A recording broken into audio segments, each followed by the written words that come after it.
je vais raconter ma petite histoire d'abord. Quand je venais ici en Italie, ma maman, parce qu'il y avait mon grand frère, c'est d'abord mon grand frère en 2014. J'ai connu l'Italie comment par mon grand frère qui a étudié et ensuite il est venu au Gabon. Il est venu ici en Italie. Tout le monde disait non, il ne doit pas arriver ici parce que regarde, il n'est pas éveillé comme ses frères, ses petits frères, tout ça. Il va arriver et il va vous faire dépenser encore de l'argent. C'est mieux de le laisser au pays. Ensuite, tu envoies son petit frère, le troisième, qui est peu, donc moi, qui est là vraiment, il aime les études, tout ça. Tu l'envoies ici en Europe et ensuite il va pouvoir s'en sortir. Au moins, ça veut lui, tu peux miser sur quelque chose. Bon, Dieu a fait ces choses. Mon grand frère est arrivé, je vous assure, c'était vraiment la pagaille. C'était la pagaille totale parce que tout le temps, l'argent, il fallait demander, il montait par-ci, par-là, son école même, ça n'avançait pas. C'est quand je suis arrivé que j'ai quand même pu le recadrer. Je suis arrivé, j'ai trouvé l'appartement, vous voyez. J'ai trouvé l'appartement, je m'étais focalisé sur mes études. Moi, j'ai fréquenté à Milan, à la Bicocca. Et lui, à cette époque, il était à Torino. Il ne montait pas, il ne descendait pas. Vraiment, sa vie était à moins un, il devenait fou. C'est quand je suis venu, je l'ai pris, je l'ai mis dans ma maison et je l'ai inscrit dans mon université. Au moins, il était à mes yeux là, je le voyais, je le surveillais, je lui donnais même des conseils, on était ensemble. C'est pour dire quoi que comme il y a quelqu'un qui a dit, je pense, c'est que on n'envoie pas n'importe qui en Europe, on mise sur celui qui peut quand même, qui est un peu éveillé. Bon. Et quand je venais, ma priorité, c'était les études. Il n'y avait rien qui devait interrompre mes études. Non, pour moi, c'était les études.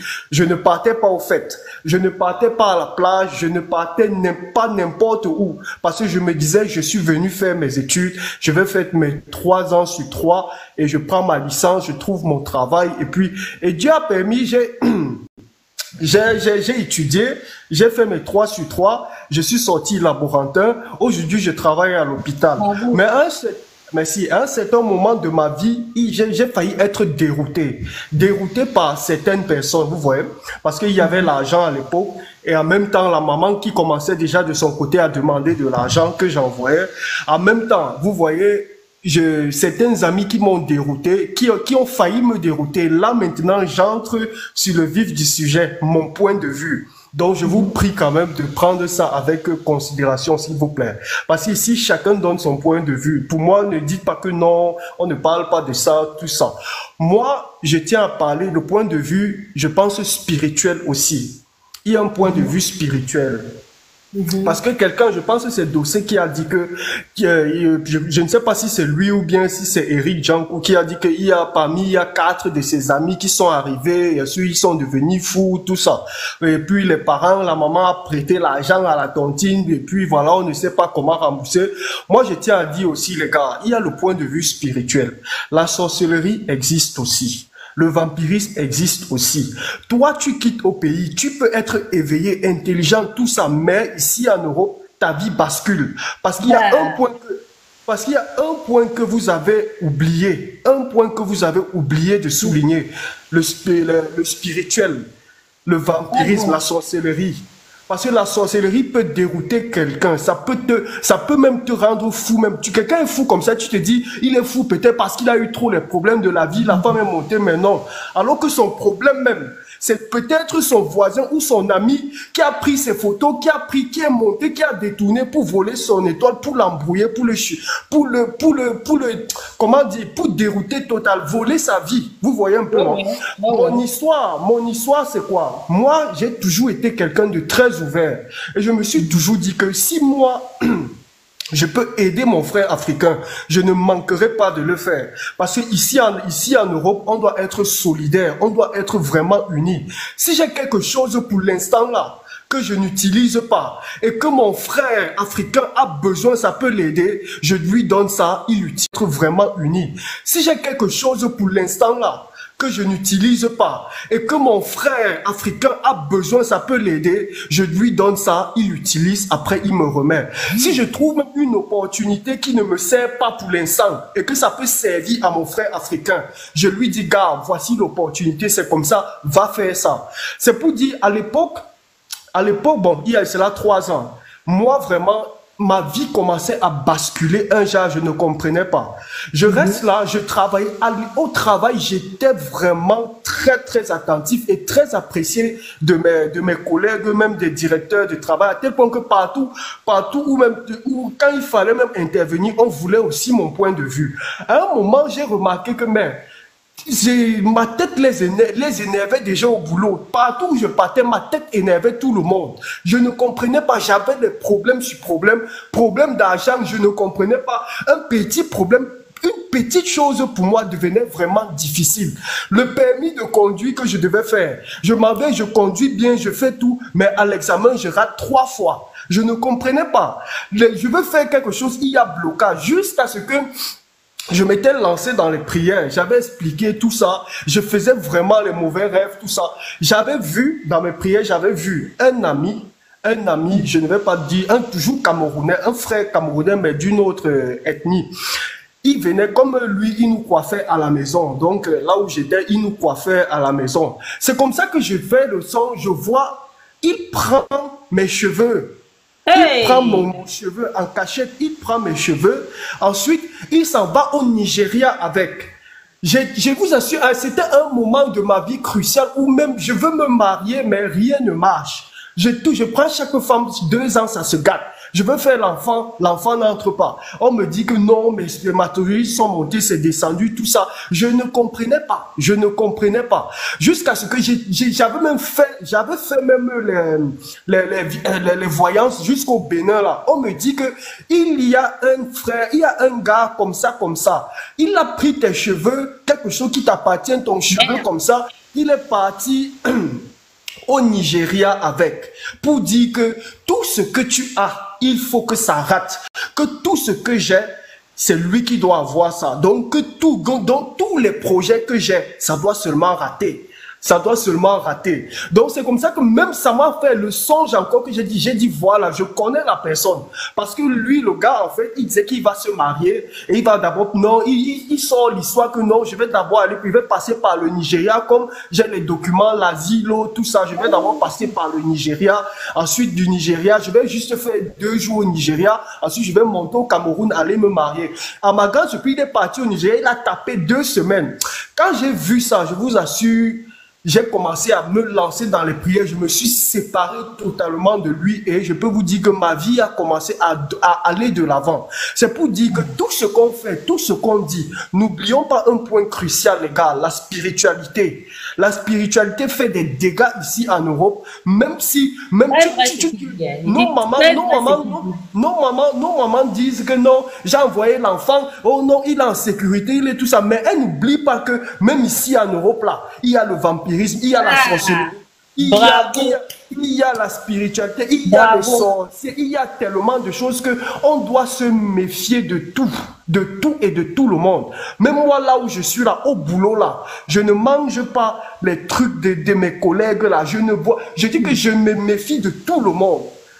Donc même quand je veux faire mes choses, je me méfie de tout le monde. Je ne prends pas la chose de quelqu'un, je ne parle même pas aux fêtes ni aux anniversaires. Je ne pars pas aux excursions comme ils disent qu'on part en groupe. Je me dis que mais si je veux partir, aller dans les montagnes comme au travail, on dit qu'on part souvent dans les montagnes, tout ça. Je me dis toujours dans mon cœur que mais je pars dans une montagne où je ne connais personne. Je suis le seul noir. Je ne connais pas l'endroit là. Eux, ils connaissent déjà. Je ne connais pas s'il y a les loups. Je ne connais pas s'il y a les loups, s'il y a les ours, s'il y a les animaux féroces. Si je pars là-bas, un animal part me dévorer. Je vais dire quoi à qui? Moi, mon seul endroit où je peux dire que je peux faire l'excursion, c'est dans mon village, c'est tout. Mais je ne suis pas venu ici pour dire que je m'en vais dans les montagnes, je m'en vais me balader, non et non. Même quand je pars même souvent faire les achats dans les supermarchés là, quand je vois un supermarché, l'article que je veux et que je connais le magasin, si je vois que c'est dans un coin reculé, isolé, je ne pars pas. Parce que je me dis toujours que si je pars là-bas, il m'arrive quelque chose. Qui sera là pour témoigner? On va me chercher fatigué, je vais dire quoi à qui? Je pars toujours dans les endroits où il y a le monde. Et c'est ce que les parents doivent toujours dire aux enfants quand ils envoient ici, que méfiez-vous, le dehors est mauvais. L'Europe est dangereux. très mauvais, c'est dangereux. Partout où tu pars, ne pars pas là où il n'y a personne. Ne pars, même si tu pars faire des achats, tout ça là. Partez en groupe, ne pars pas seul, ne marchez jamais seul. Partout où tu pars. Quand vous sortez le matin, vous dites que je m'en vais là-bas. On part là-bas, on fait nos achats, on rentre, c'est tout. Et il y a aussi un point, les parents doivent dire aux enfants que quand tu es étudiant, marche seulement avec tes amis étudiants. Tu ne peux pas être étudiant et puis tu pars marcher avec quelqu'un d'une autre classe sociale. Parce que si tu es étudiant, tu marches avec un étudiant, vous connaissez vos problèmes. Vous connaissez vos problèmes. Par contre, celui qui travaille déjà, moi je suis travailleur, je ne peux plus aller marcher avec un étudiant. Je marche aussi avec mon frère africain qui est travailleur parce que je connais les problèmes que j'ai. Je peux lui souligner. Lui aussi peut connaître ses problèmes. Il va aussi m'aider. On se comprend. C'est pour vous dire, les gars, n'oublions pas, la spiritualité ici, ça fait ravage. Même ici en Europe, ça fait ravage. Ça fait ravage. C'est pour vous dire, et comme il a dit, Roumanie, tout ça là, j'ai suivi depuis le début la Roumanie, tout ça. J'étais vraiment lancé dans les prières à tel point que je me levais minuit, 3h, 12h, ainsi je priais beaucoup. Et je peux vous dire, en ce moment, les choses se passaient, je ne comprenais pas. Quand je marche, les gens ne faisaient que me regarder. Je suis assis quelque part et vraiment, je peux vous dire, la prière en ce moment, ça m'a ouvert l'esprit. Ça m'a donné le discernement. Vous voyez un peu. Donc, quand je vais vous raconter une histoire qui m'était arrivée, je peux vous dire que j'ai vu le vampire le jour-là. C'était une maman roumaine, je ne sais pas. J'étais assis quelque part, j'attendais le train sur un banc. Vous connaissez les bancs qu'il a, non? Où on est assis devant le... Oui. Devant le quai là. Je suis assis à l'angle, au bout de la chaise. À côté, il y a un Italien. Et à l'autre bout, il y a encore un autre Italien. La dame, une dame vient carrément, une dame italienne, elle veut jouer avec les émotions avec moi. Non, elle n'était pas italienne, elle était roumaine, quelque chose comme ça. Elle veut jouer, et maintenant les émotions, elle veut jouer avec mes émotions. Elle dit, oh mon fils, vraiment mon amour, mon bébé, je t'en prie, lève-toi, je veux m'asseoir, lève-toi, cède-moi ta place ici, pardon. Je lui dis que mais la mère, je lui dis que mais madame, pourquoi est-ce que vous me demandez à moi de me lever? Pourquoi vous ne demandez pas à l'autre là-bas de se lever? Elle dit que non, tu sais que chez nous, il y a la culture qui dit que non, une femme ne doit pas s'asseoir entre deux hommes.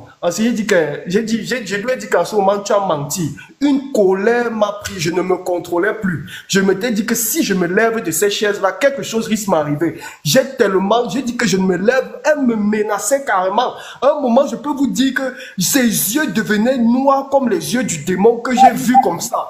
J'ai vu que ça s'est vite passé en 2 secondes. J'ai vu ça. Quand j'ai vu ça, elle est partie seulement. Elle est partie. Moi, j'ai dit que je ne vais jamais oublier cette scène-là. Ça m'a vraiment fait ouvert l'esprit que ici en Europe, le vampirisme existe, la sorcellerie existe et ça fait aussi des ravages. Ça, c'est l'un des meilleurs témoignages. Et ça fait aussi des ravages.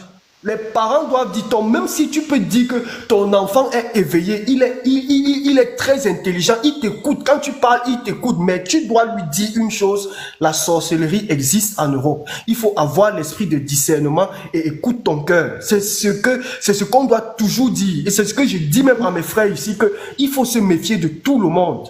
De tout le monde ici. Parce que c'est ça qui peut te dérouter toute ta vie.